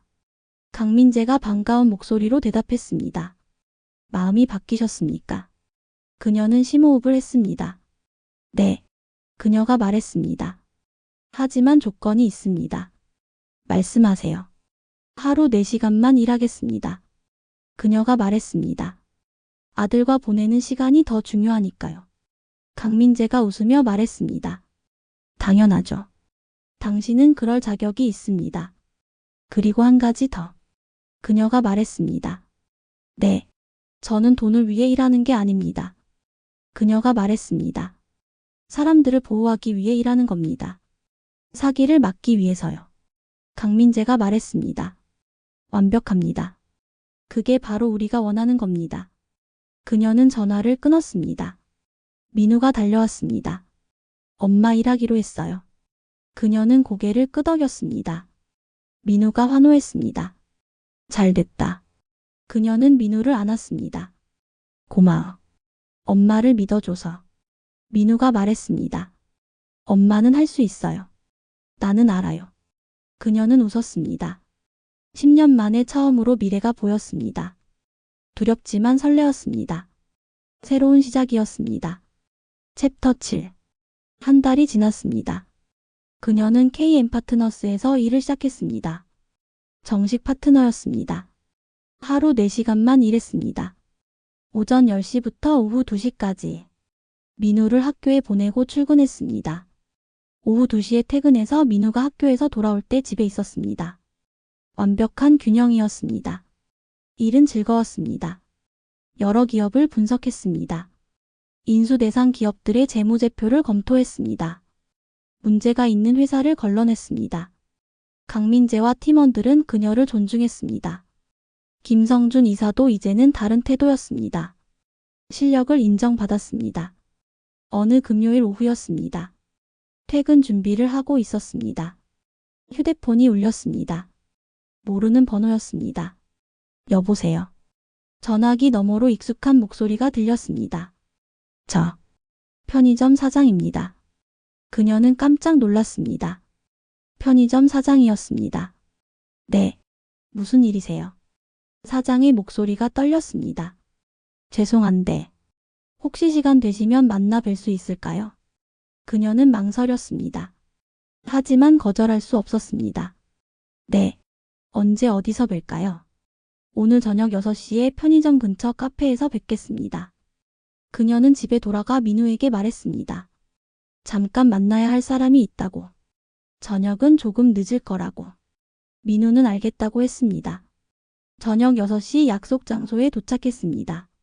사장이 이미 와 있었습니다. 일어나서 인사했습니다. 예전과는 다른 태도였습니다. 와주셔서 감사합니다. 그들은 자리에 앉았습니다. 사장이 말을 꺼냈습니다. 먼저 사과드리고 싶습니다. 그동안 당신을 무시하고 함부로 대했습니다. 그녀는 아무 말도 하지 않았습니다. 사장이 계속했습니다. 저는 당신이 그런 대단한 사람인 줄 몰랐습니다. 뉴스에서 봤습니다. 지바이오테크 사건요. 그녀는 놀랐습니다. 뉴스에 제 이름이 나왔나요? 사장이 고개를 저었습니다. 이름은 안 나왔습니다. 하지만 KM파트너스 관계자가 문제를 발견했다고 나왔어요. 제가 알아봤습니다. 당신이더군요. 그녀는 아무 말도 하지 않았습니다. 사장이 눈물을 글썽이며 말했습니다. 사실은 도움을 청하려고 연락했습니다. 그녀는 사장을 봤습니다. 사장이 털어놓기 시작했습니다. 저는 2년 전에 주식 투자로 모든 걸 잃었습니다. 그녀는 귀를 기울였습니다. 지바이오테크 주식이었습니다. 그녀는 숨이 멎는 것 같았습니다. 사장이 계속했습니다. 누가 추천해줬습니다. 확실하다고 했습니다. 임상시험도 잘 되고 있고 곧 신약이 나온다고 했습니다. 저는 믿었습니다. 편의점 팔아서 번 돈 전부를 넣었습니다. 2억 원이었습니다. 처음에는 올랐습니다. 30%나 올랐어요. 저는 더 샀습니다. 은행 대출까지 받아서요. 그러다가 폭락했습니다. 금감원 조사가 시작됐고 주가는 10분의 1로 떨어졌습니다. 저는 모든 걸 잃었습니다. 2억 원이 2천만 원이 됐습니다. 대출금은 1억 5천만 원 남았습니다. 그녀는 가슴이 아팠습니다. 사장이 말했습니다. 그래서 저는 화풀이를 했습니다. 당신한테요. 당신을 보면 화가 났습니다. 저보다 나이도 어리고 멀쩡해 보이는데 편의점 알바를 하고 있으니까요. 제 처지와 비교되는 것 같았습니다. 그래서 무시하고 함부로 대했습니다. 정말 죄송합니다. 그녀는 한참 동안 말이 없었습니다. 사장이 조심스럽게 물었습니다. 혹시 제 돈을 되찾을 방법이 있을까요? 그녀는 생각했습니다. 지바이오테크 주식은 이미 상장 폐지 수순이었습니다. 주식으로는 돈을 되찾을 수 없었습니다. 하지만 다른 방법이 있을 수 있었습니다. 사장님, 그녀가 말했습니다. 누가 그 주식을 추천했나요? 사장이 대답했습니다. 투자 자문 회사였습니다. 이름은 골든 인베스트먼트였어요. 그녀는 그 이름을 메모했습니다. 저한테 시간을 좀 주세요. 그녀가 말했습니다. 알아볼게요. 사장이 눈물을 흘렸습니다.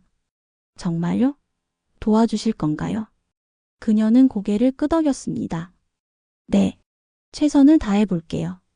사장이 그녀의 손을 잡았습니다. 고맙습니다.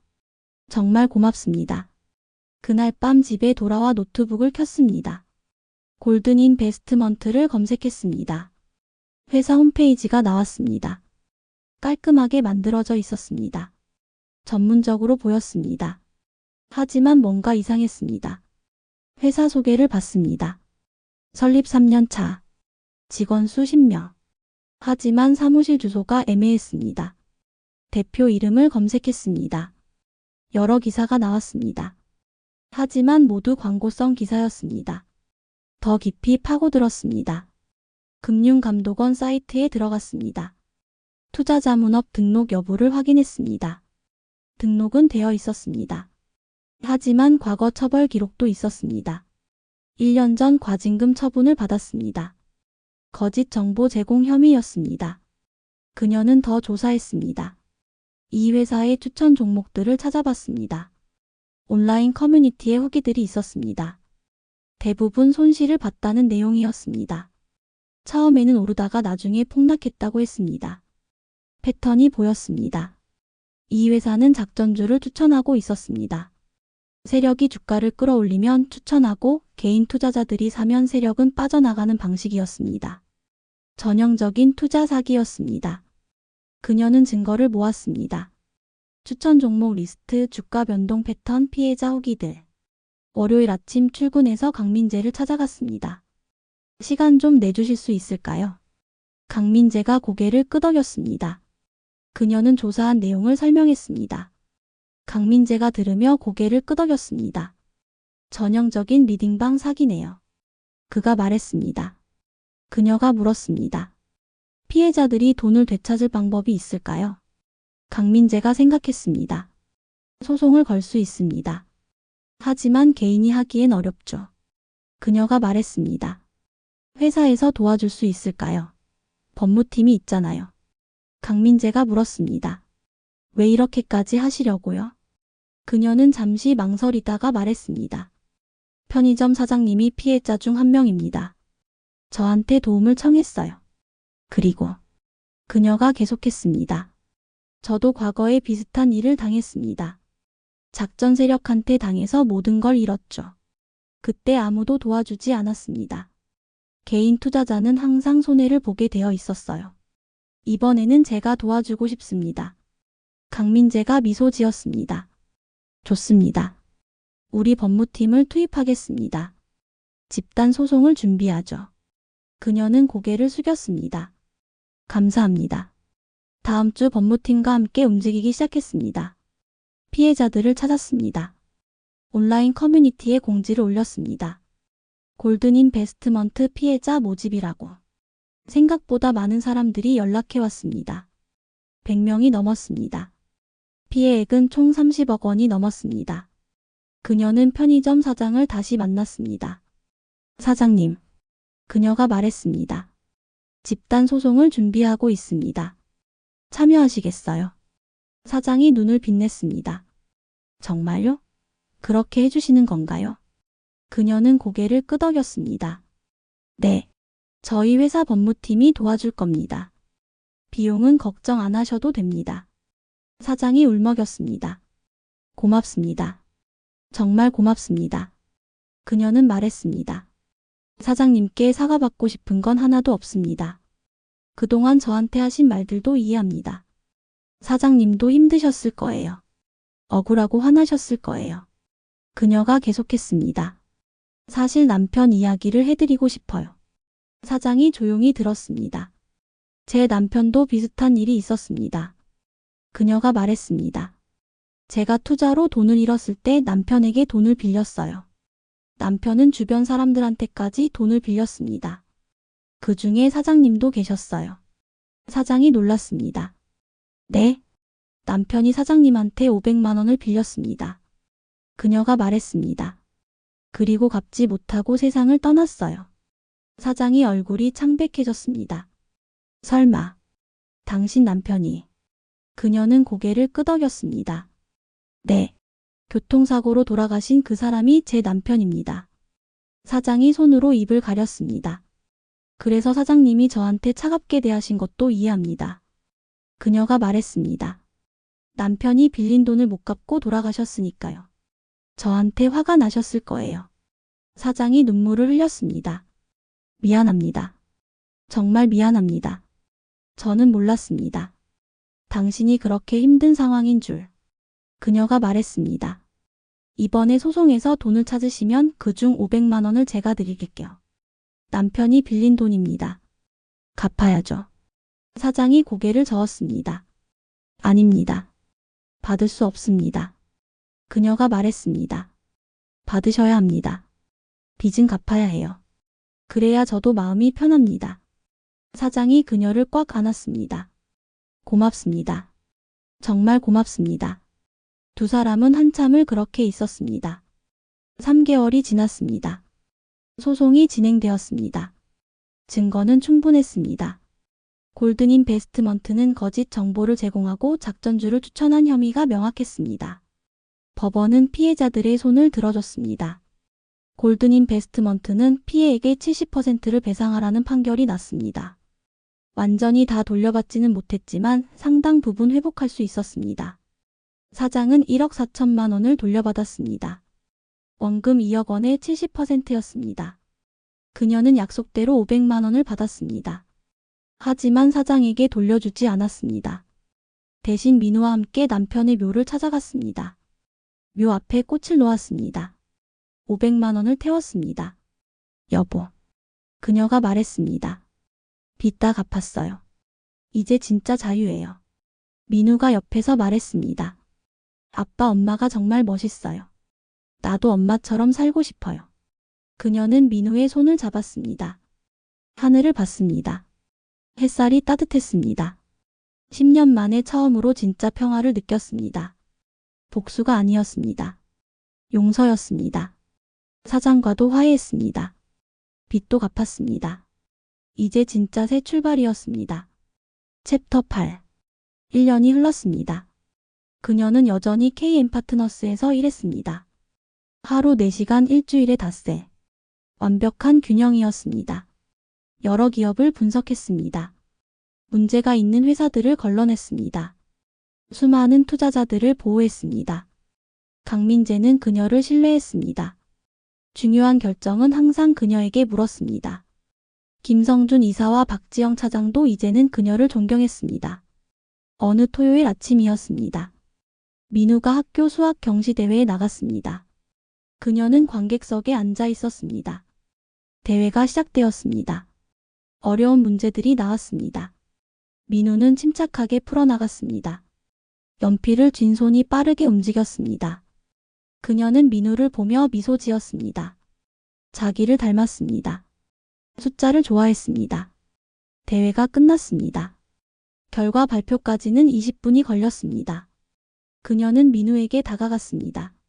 어땠어? 민우가 웃었습니다. 재미있었어요. 엄마처럼 할 수 있을 것 같아요. 그녀는 민우의 머리를 쓰다듬었습니다. 잘했어. 결과는 중요하지 않아. 최선을 다한 게 중요한 거야. 결과가 발표되었습니다. 민우가 2등상을 받았습니다. 민우는 환하게 웃으며 상장을 받았습니다. 단상에서 내려와 그녀에게 달려왔습니다. 엄마 봤어요. 그녀는 민우를 안았습니다. 잘했어. 정말 자랑스러워. 민우가 말했습니다. 엄마 덕분이에요. 엄마가 가르쳐줬잖아요. 그녀는 웃었습니다. 아니야. 내 실력이야. 집으로 돌아오는 길 민우가 물었습니다. 엄마 나도 나중에 엄마처럼 될 수 있을까요? 그녀는 민우를 봤습니다. 될 수 있어. 하지만 엄마처럼 될 필요는 없어. 민우가 고개를 갸웃했습니다. 그녀가 설명했습니다. 너는 네가 되면 돼. 네가 하고 싶은 걸 하고 네가 되고 싶은 사람이 되는 거야. 민우가 생각하더니 말했습니다. 나는 엄마처럼 사람들을 도와주고 싶어요. 그녀는 민우를 꽉 안았습니다. 그거면 충분해. 오후가 되었습니다. 전화가 왔습니다. 편의점 사장이었습니다. 이제는 가끔 연락하는 사이가 되었습니다. 친구처럼 지냈습니다. 지금 시간 되세요? 사장이 물었습니다. 네. 무슨 일이세요? 잠깐 만나고 싶어서요. 할 말이 있어요. 그녀는 민우를 데리고 편의점 근처 카페로 갔습니다. 사장이 기다리고 있었습니다. 얼굴이 밝았습니다. 앉자마자 사장이 말했습니다. 좋은 소식이 있어요. 그녀는 궁금한 표정을 지었습니다. 편의점을 팔았어요. 사장이 말했습니다. 그녀는 놀랐습니다. 정말요? 네. 사장이 웃었습니다. 소송으로 돈을 일부 돌려받고 다시 정리했어요. 편의점을 팔고 빚도 다 갚았어요. 이제 조금 여유가 생겼어요. 잘 됐네요. 그녀가 말했습니다. 사장이 계속했습니다. 그리고 새로운 일을 시작하려고요. 무슨 일이요? 피해자 상담소예요. 사장이 말했습니다. 투자 사기 피해자들을 돕는 곳이요. 저처럼 당한 사람들이 너무 많더라고요. 혼자서는 어떻게 해야 할지 몰라서 포기하는 사람들이 많아요. 그래서 제가 도와주고 싶어요. 그녀는 감동했습니다. 정말 좋은 일이네요. 사장이 조심스럽게 물었습니다. 혹시 자문을 해주실 수 있을까요? 가끔 어려운 케이스가 있으면 도움을 청하고 싶어서요. 그녀는 고개를 끄덕였습니다. 물론이죠. 언제든지 연락하세요. 사장이 손을 내밀었습니다. 고맙습니다. 당신 덕분에 제 인생이 바뀌었어요. 그녀는 사장의 손을 잡았습니다. 아니에요. 서로 도운 거예요. 저녁에 집으로 돌아왔습니다. 민우와 함께 저녁을 먹었습니다. 오늘 하루를 이야기했습니다. 민우의 상 사장님의 소식. 민우가 말했습니다. 엄마 우리 정말 행복하죠? 그녀는 민우를 봤습니다. 응.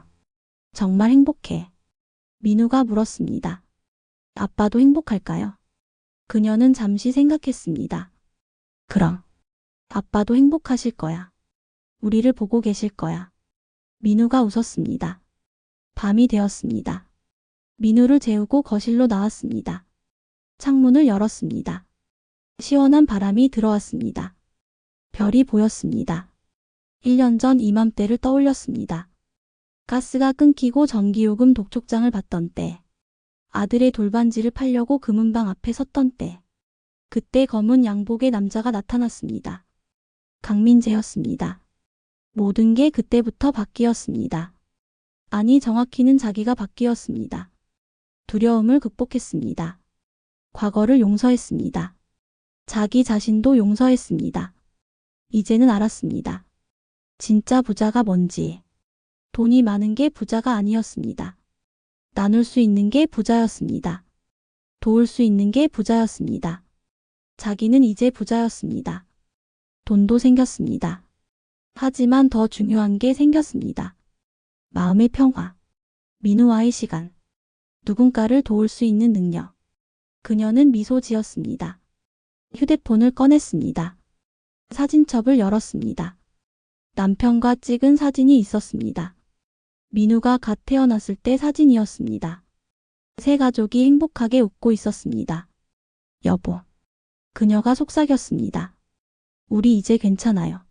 민우도 잘 크고 있어요. 천식도 많이 나아졌어요. 요즘은 발작도 거의 없어요. 엄마는 다시 일하고 있어요. 하지만 이번에는 달라요. 욕심 안 부려요. 사람들을 도와요. 사기당한 사람들을 보호해요. 당신이 자랑스러워할 일들을 하고 있어요. 그리고 제일 중요한 거. 그녀가 미소 지었습니다. 이제 당신을 용서했어요. 나 자신도 용서했어요. 다 엄마 잘못이 아니었어요. 시스템이 불공정했던 거예요. 이제야 알았어요. 눈물이 흘렀습니다. 하지만 슬픈 눈물이 아니었습니다. 해방의 눈물이었습니다. 다음 날 일요일이었습니다. 민우와 함께 남편의 묘를 찾아갔습니다. 꽃을 놓았습니다. 잔디를 다듬었습니다. 민우가 묘비 앞에 앉아 말했습니다.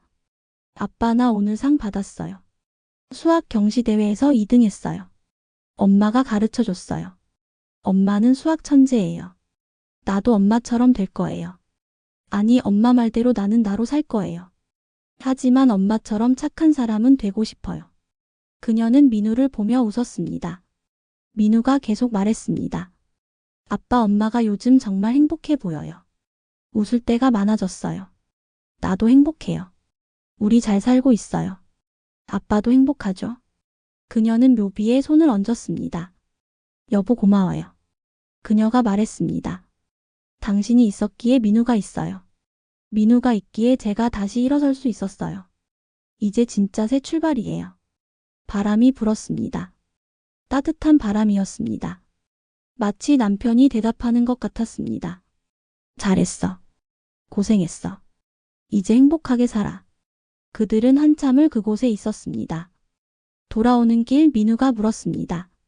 엄마, 우리 저녁에 뭐 먹을까요? 그녀는 웃었습니다.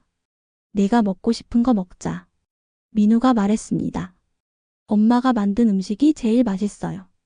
그녀는 민우의 손을 꽉 잡았습니다. 그래, 엄마가 맛있는 거 만들어줄게. 집에 도착했습니다. 부엌에서 요리를 시작했습니다. 민우가 옆에서 도왔습니다.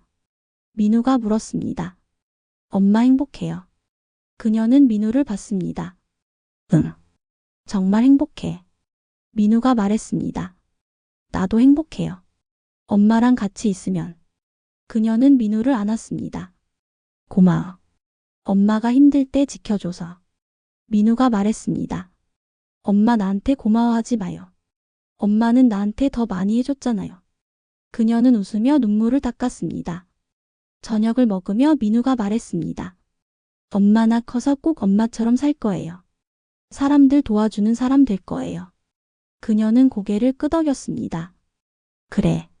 너라면 할 수 있어. 민우가 물었습니다. 엄마는 지금 꿈을 이룬 거예요? 그녀는 생각했습니다. 응. 그녀가 대답했습니다. 엄마 꿈은 너였어. 내가 건강하고 행복한 게 엄마 꿈이었어. 그리고 그 꿈은 이루어졌어. 민우가 환하게 웃었습니다. 그날 밤 민우를 재우고 혼자 앉아 있었습니다. 창밖을 봤습니다. 별이 빛나고 있었습니다. 1년 전과는 완전히 다른 삶이었습니다. 가난했지만 이제는 여유가 있었습니다. 외로웠지만 이제는 사람들이 있었습니다. 두려웠지만 이제는 용기가 있었습니다. 무엇보다 자기 자신을 용서할 수 있었습니다. 그게 진짜 부였습니다. 돈이 아니라 마음의 평화, 나눌 수 있는 능력, 도울 수 있는 기회. 그녀는 미소 지었습니다. 노트북을 열었습니다. 메일이 와 있었습니다. 강민재에게서였습니다. 내일 검토할 기업 자료입니다. 바이오 회사인데 뭔가 이상합니다. 봐주시겠어요? 그녀는 자료를 열었습니다. 재무제표가 나타났습니다. 숫자들이 보였습니다. 3초 만에 패턴이 보였습니다. 이 회사도 문제가 있었습니다. 그녀는 키보드를 두드리기 시작했습니다. 분석 메일을 작성했습니다. 이 회사는 인수하면 안 됩니다.